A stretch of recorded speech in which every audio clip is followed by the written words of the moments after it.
Assalamu alaikum warahmatullahi wabarakatuh. Sakiraɓe on daɓe jengol Placo TV mi silminake dow moɗon mi hofni on kala ha gonnon nder duniyaru fu ɗum derɗirawo moɗon Adamu Haruna. Hande bo en lortake be tinninoje meɗen. Tinnore ne gara en tinninay ni ɗuɗɓe nder moɗon pe'inani mi ƴamɗe lawol ngol mi tokkata miɗo connecti ta himɓe giya miɗon en ligne, mi yiɗa himɓe kefta miɗon en ligne, ma bo mi yiɗa himɓe pama dedei dernier connexion am. Miɗon matina dedei ta himɓe kefta ɗon en ligne kam ha jotta hunde mai ɗo ende saɗi seɗɗa ngam ɗum WhatsApp please on waɗanno ka WhatsApp please man bo ɗo mari probléme. Amma ɗo lawol ngol a tokkata waɗa himɓe fotaki kefta dernier connexion maɗa. Misalu man ɗo a déconnecti diga jamdi 10 fajira, goɗɗo famata jamdi 10 fajira mai a déconnecti hollay ɗum to hakkilayi waɗi balɗe tati ko sali ko a déconnecti ko ma asawere ko sali dedei ko a déconnecti diga to activi ɗum ha téléphone maɗa ni diga wakkati mai ɗum fuɗɗata limugo ko ɗum ɓawa balɗe noy goɗɗo nasti sai hollamo diga wakkatire mai ɗo a déconnecti. To a nasti WhatsApp maɗa a waɗi ko a watta ni to a wurtake ni goɗɗo wari nasti ha laray dernier connexion maɗa holla ɗum faɓɓi dedei ko a waɗi déconnectugo. Mi tammi dedei ɓen ɓe mi yewtidita WhatsApp ɓe ndari mi waɗani WhatsApp ma banni man ɗuɗɓe ɗo ƴamtomi e noy mi lara banta a waɗi connectugo diga jumɓare salinde e nden bo to mi wolwanima mi ya répondimi ma bo mi ya ɗo yerba dedei vidéo ji ha groupe ji e ko nandi be majum. Dalila mai ɗo mi tawi ƴamde moɗon mai ɗo ɗuɗi ha na mi wi'a mo fu mi waɗanay ɗum vidéo mi yerwana ɗum kal privé muɗum dedei no ka warete mi tawi hani mi waɗa vidéo musamman dow majum mi yerwana en ha chaine meɗen jengol Placo TV YouTube mi andi ɗuɗɓe nder meɗen maran haje majum. Amma hedde ko mai ɗo miɗo toro dedei kala ɓen ɓe abonayi fu ta gejjite warugo less ragal jungo moɗon nyamo ha bindi bodeji ɓe vindi abonné ɗo on gara on mema dow maji banni ɓawo to on memi dow maji on ndari alama kungel feere wari banta alama lenguru sai on mema dow magel banni ɓawo to on memi dow magel on ndari ko garti han konta ton sai ngara on mema ngel dow to ɗo on hokkata on dedei kala nde min gerɓi vidéo kesol fu on darangol be koyɗum nonnon tan gejjite warugo dedei ha alama kolel like ɗo on gara on mema dow magel to on memi dow magel on gingel garti en blé ɗo on hollata dedei vidéo mai ɗo ngol fottani on ta gejjite warugo ha less babal commentary on accana min commentary je encourage tamin heɓa min ngara waddonogon vidéo ji tilimɗi nonnon miɗo toro on ta gejjite warugo dedei ha babal alama sharing ma bo partage ɗo on partage lien vidéo mai ɗo ha nder groupe ji moɗon WhatsApp, Facebook, Telegram e ko nandi be majum heɓa sakiraɓe ɗuɗɓe nasta ndara mbotoro be majum.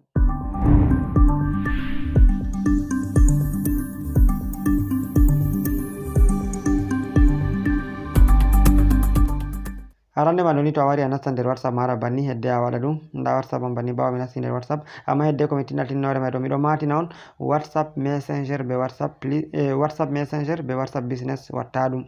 WhatsApp Messenger ma bo mi WhatsApp message be WhatsApp business watta dedei option ɗum man ɗo WhatsApp ji gaɗa e ɗi ɗum ɗo ɗum WhatsApp GB yo WhatsApp WhatsApp what WhatsApp please e ko nandi be maji yo WhatsApp en ɗo kanjum on gatta ɗum GB WhatsApp yo WhatsApp WhatsApp please WhatsApp what e ko nandi be maji sin WhatsApp FM kanji ɗo on ɗi mbawa waɗugo ɗum amma WhatsApp Messenger be WhatsApp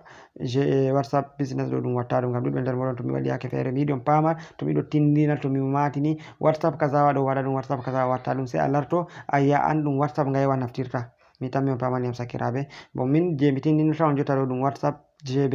WhatsApp on mi tindinirta on arande man to a nasti nder WhatsApp maɗa banni sai a wara nda ha alama didi tati ɗi ma bo ko to ɗum toɓɓon ma dedei ça dépend sai a nasta dow majum banni ɓawo to a nasti dow majum sai a wara nda ɗo ha ɓe windi GB setting mi tammi on lari GB setting en andi WhatsApp ji man kanji ɗum be anglais ɗi ngoni ɓawo to a nasti dow majum banni sai a wara dedei ha linyol ngol arandewol ha ɓe windi privacy and security sai a nata dow magol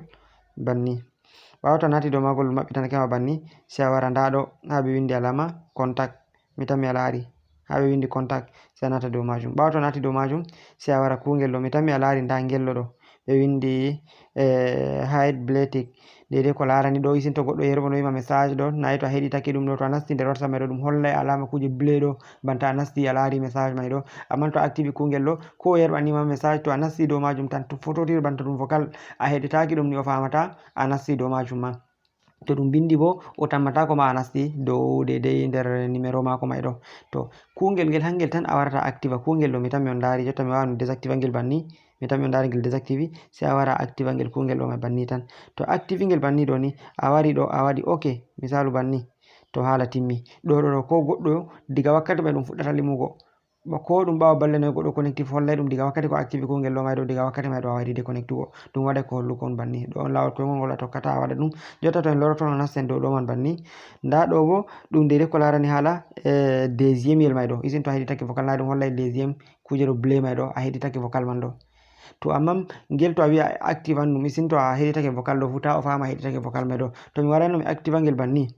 laare bindi ko ngel wiyam, sey ngel wiyata amman to mi activi ko mi heɗitake vocal goɗɗo o famata mi heɗitake vocal may ɗo bo message ji am ko da himɓe ngerɓanima message ɗi gaɗay ɗi ɗayan hedde ɗi ngara ɗi kosan wakkati to hakkila goɗɗo heɓante message ɗi ka fajira ɗum warata ha kikiɗe ɗuɓɓe nder moɗon balɗe no salinode ko lebbi salinode ko mi wanno mi tindino hoore may ɗo ɓe giɗi ɓe probléme may ɗo a tawa a nasta nder WhatsApp maɗa tawa wala ko himɓe ngerɓanima bo himɓe ngerɓanima message ji ɗi neɓa ɗi garata to ha activi ngel deuxiéme ɗo de wartay ko himɓe ngerɓanima message ji ɗi ɗayan warugo masalan jotta en gurto misalu en activi ngel banni troisiéme yel ɗo ma dede ko larani hala to goɗɗo yerɓanima nayi kuje woni banta microphone yel ni ɗum holla alama ɗum waɗi blé ɗo to hangel fu to activi ngel toujours ɗum banni may ɗo nda ɗo bo dede ko larani ngel ɗo bo to goɗɗo ɗo windama nayi to goɗɗo ɗo windonoyma ko an aɗo windana goɗɗo hollaymo wane ɗo winda to ɗo to a activi kungel ɗo ni hollatama aɗo winda sey ngel ɗo ni banni